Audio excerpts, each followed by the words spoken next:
Imagine-toi à l'aube sur une plage encore endormie. Le ciel se teinte de rose et d'orange et la mer s'étend, vaste et mystérieuse, devant toi.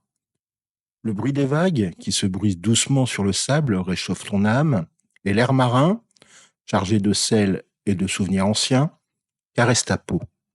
Tu sens cette énergie vibrante, à la fois paisible et tumultueuse, qui a bercé des générations de pêcheurs, de rêveurs et de combattants. Aujourd'hui, je te convie à un voyage émotionnel au cœur de la journée de la protection de la mer Baltique. Plus qu'un simple événement, c'est une ode à la mer qui a vu naître des légendes, forger des identités et inspirer un peuple tout entier. La Baltique, c'est pas seulement un décor, elle est le témoin silencieux des batailles, des amours et des espoirs qui ont sculpté la Pologne. Laisse-toi emporté par ce récit où chaque vague, chaque souffle du vent te murmure l'histoire d'un peuple profondément lié à cette mer. Vitam, sur le double K, le lieu où l'essence de la Pologne se révèle à travers des récits vibrants et authentiques. Ici, nous explorons ensemble les trésors cachés d'un passé glorieux et les valeurs intemporelles qui animent notre quotidien. Tu vas découvrir, à travers des histoires passionnées et des émotions partagées, ce qui fait de la Pologne un pays unique et fier. Si tu te sens interpellé par cette aventure, n'hésite pas à t'abonner et à liker ce podcast pour que notre communauté, fidèle et vibrante, puisse grandir et partager encore plus de moments précieux. Chaque année, à cette date, les bords de la mer Baltique s'animent d'une énergie collective. Ce jour-là, les voix se lèvent pour honorer une mer dont les eaux, lentes à se renouveler, gardent en elle les traces de l'activité humaine sur des décennies. En 1974, sous l'impulsion de la commission d'Helsinki, naquit une prise de conscience environnementale qui résonne encore aujourd'hui. Protéger la Baltique, c'est préserver non seulement un écosystème fragile, mais aussi un patrimoine vivant. Imagine des flots qui, jadis, abritaient une biodiversité foisonnante, aujourd'hui menacée par les débris plastiques, les métaux lourds et les résidus d'une industrialisation galopante. C'est dans cette lutte quotidienne, entre espoir et désespoir, que s'inscrit cette journée, symbole d'un engagement partagé pour redonner à la mer toute sa splendeur d'antan. Pour comprendre la force de l'attachement des Polonais à la mer Baltique, il faut revenir aux racines profondes de notre histoire. Je te demande de fermer les yeux et de t'imaginer au cœur de Gdansk, au Moyen-Âge. Dès 1361, la ville portuaire fourmillait d'activités. De majestueux voiliers, aux voiles gonflés par le vent, entraient en scène.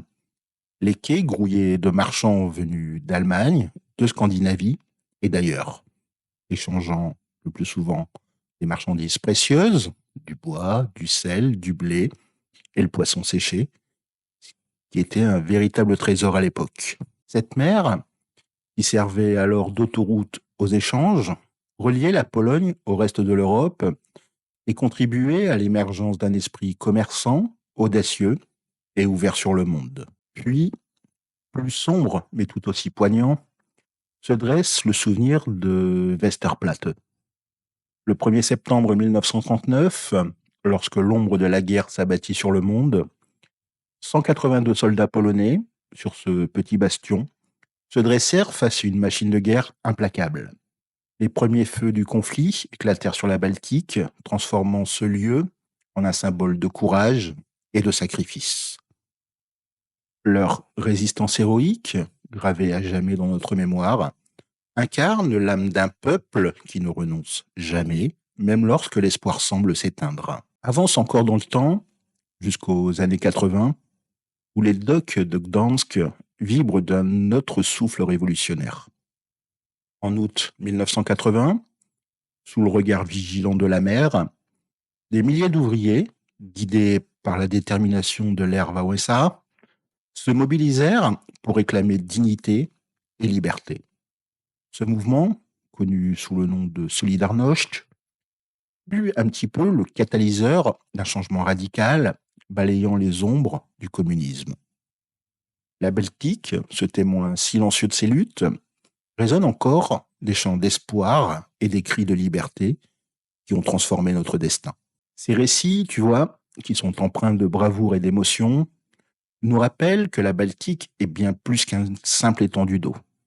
Elle est le miroir de notre histoire, le berceau de nos valeurs et le symbole d'un combat incessant pour la liberté et la dignité. Comme chaque année, à cette date, les côtes polonaises, elles se métamorphosent en un théâtre de vie et d'espoir. Imagine-toi dans une ville côtière comme Sopot, où dès l'aube, des bénévoles, animés par un amour profond pour la nature, se lancent dans des actions de nettoyage. Les rires et les conversations se mêlent au bruit des vagues, créant une symphonie d'efforts communs. Dans les écoles, c'est la fête. Des ateliers ludiques permettent aux enfants de découvrir, par le jeu de la musique, l'importance de la protection de notre environnement.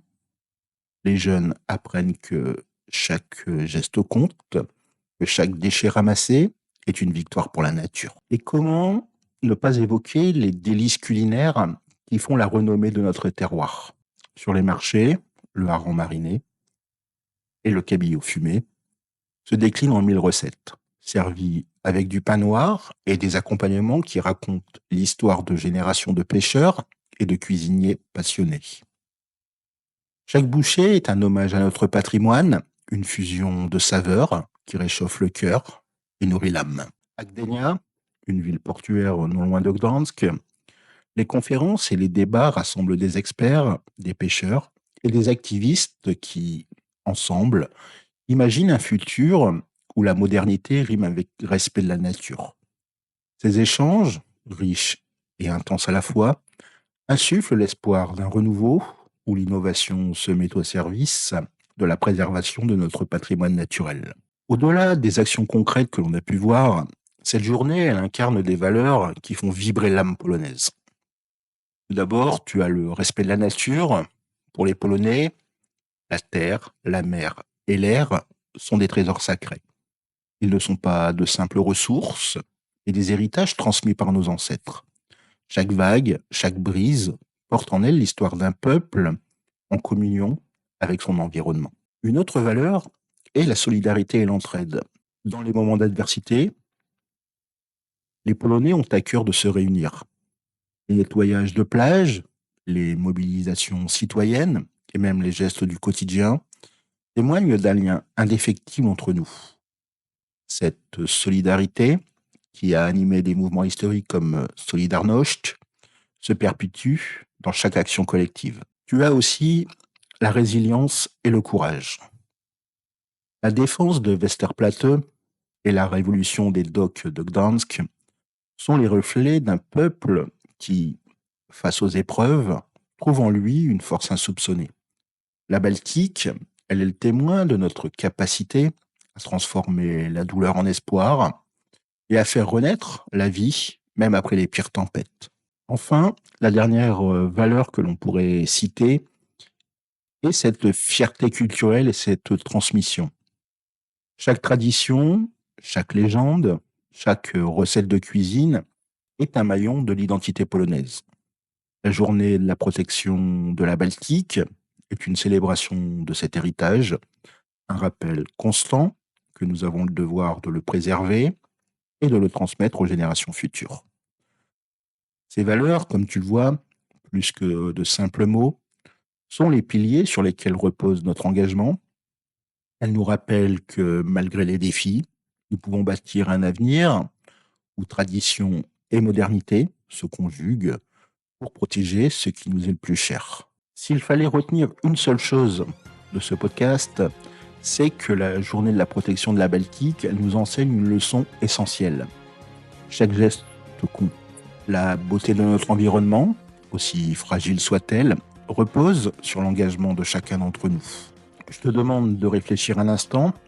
En protégeant la mer, tu protèges une partie de l'âme de la Pologne, tu préserves des souvenirs, des légendes et des valeurs qui font de nous ce que nous sommes. Quelles actions, même modestes, peux-tu entreprendre pour honorer ce trésor commun? Partage tes idées, tes expériences et tes rêves. Ensemble, pour écrire un nouveau chapitre de cette histoire, celui d'un avenir où l'harmonie entre l'homme et la nature n'est plus un idéal, mais une réalité quotidienne. Après avoir plongé dans les profondeurs de la Baltique, prépare-toi à lever les yeux vers un autre horizon. Le prochain épisode te transportera dans l'univers fascinant de la Journée mondiale de la météorologie. Nous explorerons comment, dans notre pays, le ciel raconte ses propres histoires, des légendes qui se tissent dans les nuages, aux innovations qui permettent de décrypter les mystères du climat. Tu découvriras comment les météorologues, ces gardiens du ciel, travaillent avec passion pour anticiper les caprices de la nature et comment ces phénomènes influencent notre quotidien. Reste à l'écoute, car ce voyage entre ciel et terre promet d'être tout aussi bouleversant et inspirant. Si ce voyage au cœur de la mer, de l'histoire et des émotions polonaises t'a touché, n'hésite pas à partager ce moment, à t'abonner évidemment au Double K et à laisser un like. Ta voix compte et chaque geste, chaque commentaire contribue à faire vivre cette belle aventure collective. Je te remercie d'avoir pris le temps d'écouter ce récit. Merci de croire en la beauté de notre patrimoine. Et surtout, merci de t'engager pour un futur où la nature, la tradition et l'innovation s'unissent. Je te demande de prendre soin de toi, de la mer et de tous ceux qui, comme nous, rêvent d'un monde meilleur. Je te dis à très bientôt pour explorer ensemble les mystères du ciel. En attendant, je te souhaite une très bonne journée. Milegonia, à demain. Do jutra, a très bientôt, do zobaczenia.